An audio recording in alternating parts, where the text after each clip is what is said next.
It's hard to believe that Cleopatra lived almost 2,000 years ago. I mean, there's so much mythology surrounding her. There's been so many movies made about her, books written about her, documentaries about her. But who was Cleopatra?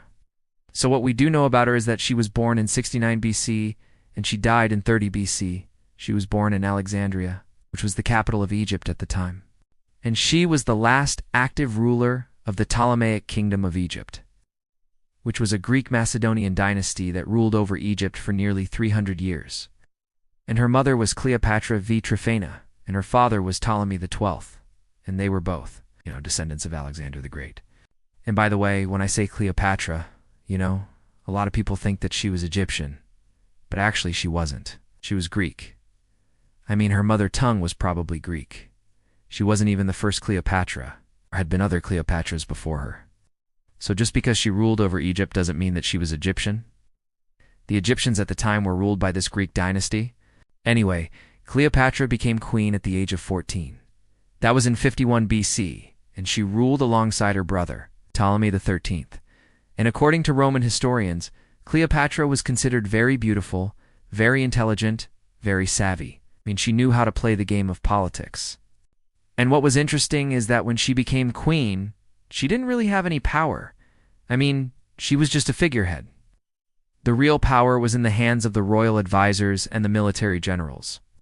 But what Cleopatra did was she played them against each other. She was very cunning, knew how to manipulate people, knew how to get them to do what she wanted. And so she slowly gained more and more power. Eventually she got rid of her brother Ptolemy XIII, and she started to rule Egypt independently. But then soon after that, Rome invaded Egypt, and Cleopatra didn't want to be just another puppet ruler like her predecessors had been. She wanted to be independent. She wanted to rule her own country, and so she struck an alliance with Julius Caesar. And some people say that she actually bore Caesar a son, but that's not certain. But anyway, she got pregnant and she had a son, and that was a big propaganda coup for her because it looked like, she was continuing the bloodline of Alexander the Great. And she also used that to further her political ambitions. So after Caesar was assassinated, she aligned herself with Mark Antony. He was one of Caesar's generals. She had 2 children with him. They had twins. And so Cleopatra and Mark Antony ruled over Egypt together. But then Octavian, who later became known as Augustus, the first emperor of Rome, he got jealous of Mark Antony's power. And so he went to war against him, and he defeated Mark Antony and Cleopatra. And he gave Cleopatra the option to commit suicide rather than being paraded through Rome in chains. And that's what she did. There are a few different accounts of how she died. One says that she killed herself by allowing an asp, which is a kind of poisonous snake, to bite her. Other people say that no, she was actually murdered by her sister Arsinoe, but either way, she died. Egypt had been independent for a few hundred years under the Ptolemies, but now it was incorporated into the Roman Empire. So when you look at Cleopatra, it's hard to separate the historical figure from all the myths and legends that have grown up around her. In many ways, she's become a symbol of Egypt itself, like the pyramids and the Sphinx.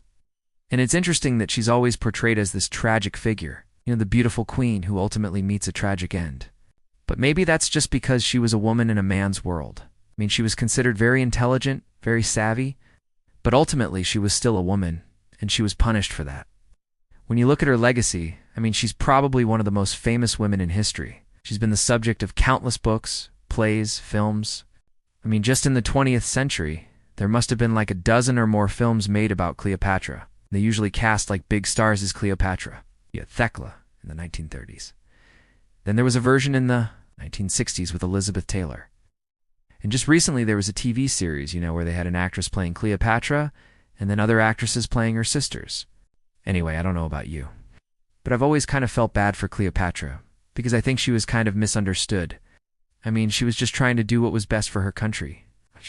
And she got caught up in all this drama with the Romans, and it just kind of worked out badly for her.